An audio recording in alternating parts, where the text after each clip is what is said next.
This is the newest looking fashion.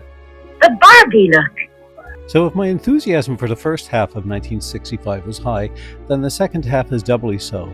I just think these are among the most amazing, meticulous items made. The detailing and the workmanship is truly remarkable, and there are so many goodies here. I was going to talk about the new characters in the line, Ricky and Scooter, and then the Ben legs, but I'll save that for when I deal with each category separately. I also wanted to point out a lot of the backgrounds for the still shots in this video came from a book called This is New York. It was one of a series of children's books produced around 1960 that I fondly remember from my childhood. Oh, and at the end of this video, I have a short bonus reel. I definitely didn't want to take the video past 15 minutes, so this time the subject matter is short, brief, and a lot more ephemeral. And with that said, let's not waste any more time and kick right into the fabulous final 18 fashions from 1965. Invitation to tea, and I'm right off the bat, it's going to get a little complicated. I'll explain though. This is a beautiful Hostess pajamas in pink satin taffeta with pink chiffon overlay. A really smart outfit for entertaining. And it came with a silver coffee pot and cups and saucers. But this is where things get a bit more complicated. Well, hang on for a moment.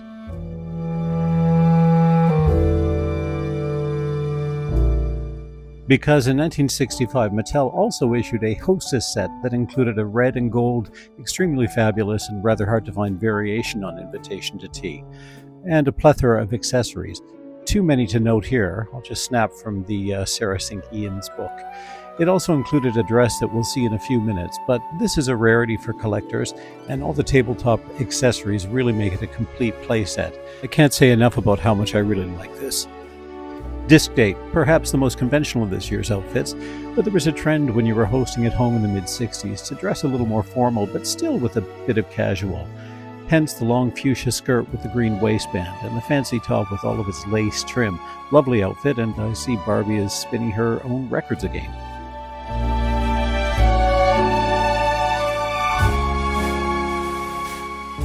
Barbie learns to cook. This is a shirtwaist dress, very simple but very nice. I thought I had the full set of pots, but I'm afraid I don't. It did come with 3 graduated cooking pots, a double boiler, and the teapot, and the toaster that you see here, and a pot holder, which I've somehow misplaced. Now onto that variation. With the Barbie Hostess set, there was a slight color variation of this dress. Here's the color photograph of it. Unfortunately, I do not own it. Fashion Editor, another one of those excellent suits from 1965. This one's perhaps a little more conservative than the others, but that huge rolled collar with the emerald satin binding, the hat with its floral panache, and the silk print on the blouse really make this something special.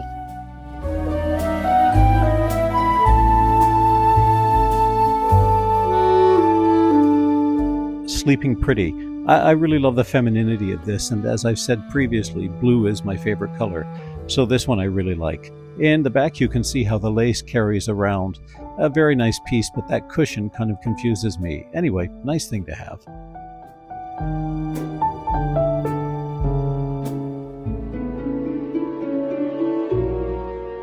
Outdoor life. This ensemble emulates typical American sportswear of the time, and it is just so effortlessly chic. The blue t-shirt tends to be harder to find than the rest of the outfit, but the whole thing is sporty in the best sense of the word.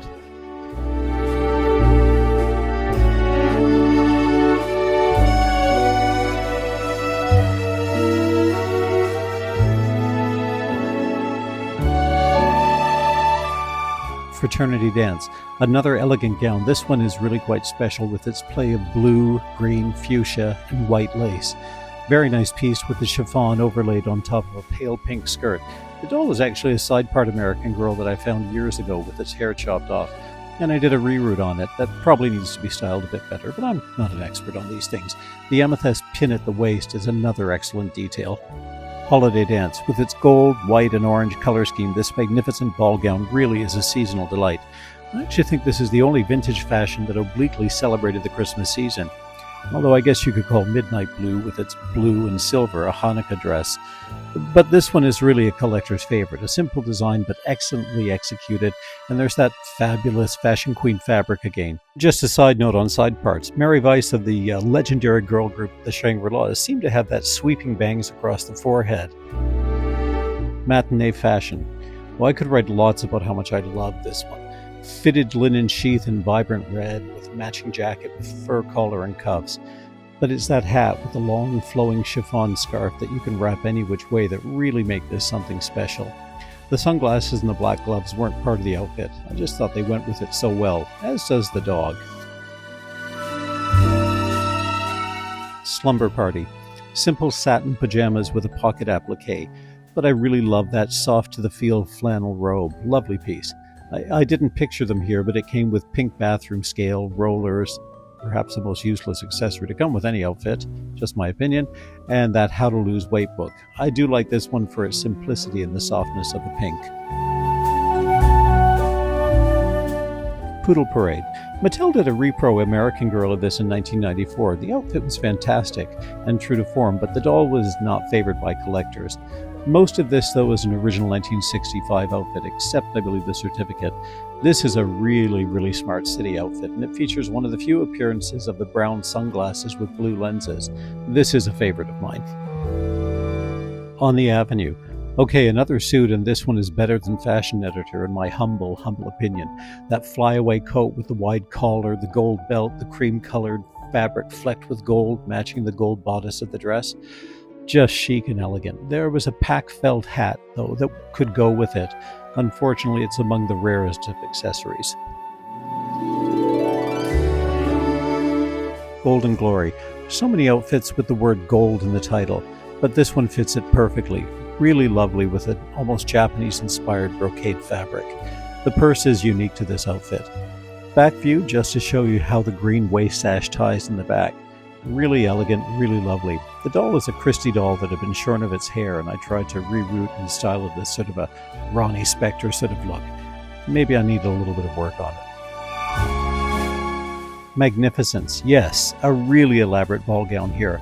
Snow white fur collar on the red jacket with a long peplumed coat that presented as flower petals. The dress is really lovely with a glittery floral print on the front. But if you have it without the underskirt, do look for it. It pops the dress out. Here's a view. And it really sets it off. You could wear it without the tulle underskirt, but it does tend to droop a bit under its own weight. Truly a favorite.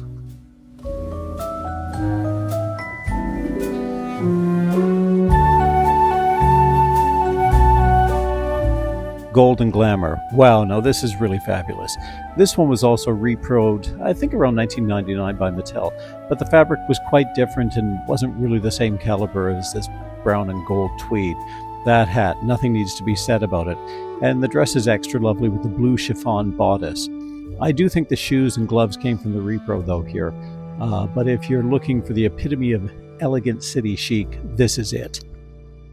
You go to your closet and you select, I don't know, that lumpy blue sweater, for instance. Miranda, it's not lumpy, it's just really nice. This is another American sportswear type outfit. I do think those blue squishy shoes are pretty cool. This Inc. Ames book tends to suggest as this may have only been a Sears exclusive, but I don't think that's ever been resolved. But fabulous? Yes, it is. Miss Astronaut. And Barbie goes into outer space. This is sort of a novelty costume but paired up with Ken's. Very nice. The gloves are way too large, and I do have some difficulty fitting the pants into the boots. But I do think it's a lot of fun. I don't have the American flag on this one, though. Zoom off to the stars, ma'am.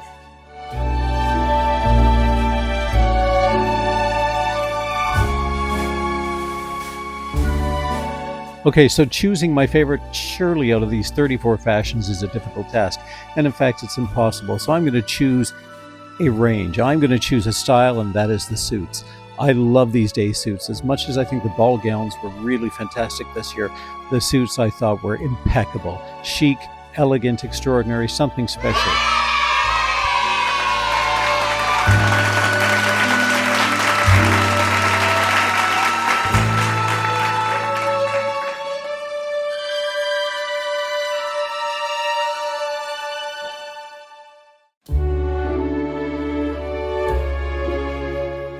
Okay, so I typically am not picking up old collections these days, but over the past month I've picked up two, and varying things. Nothing unique in them, just kind of interesting stuff. You know that thrill of finding a child's toy doll collection and going through it and finding the goodies or the things that you want in it, as well as all the junk. First collection had a lot of outfits from 62, 63, and they were in mint condition. In fact, as we'll show you eventually, some of them still had the cardboard forms. I doubt if any of these were ever on a doll. The elastics on the slip, pliable, everything else in just immaculate condition. Nothing here that I don't already have. Just some fun stuff. Don't know what I'll do with it. Might be better in condition than some of the outfits I have. Here's the hat from Sheath Sensation, still on its cardboard form. And nighty negligee, still with this sort of silver dress form in it. Period. I've not seen this before, so I was quite enthused by it.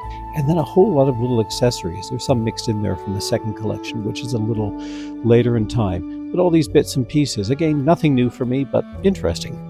One collection is much more mod oriented, and there's a lot of items in there which were Sears exclusives, which to me was strange because in Canada we didn't have bricks and mortar Sears in any real way, at least not in Ontario, until the 80s. So it's possible this was a collection that came from the United States or catalog ordered, as they were available through catalogs in Canada.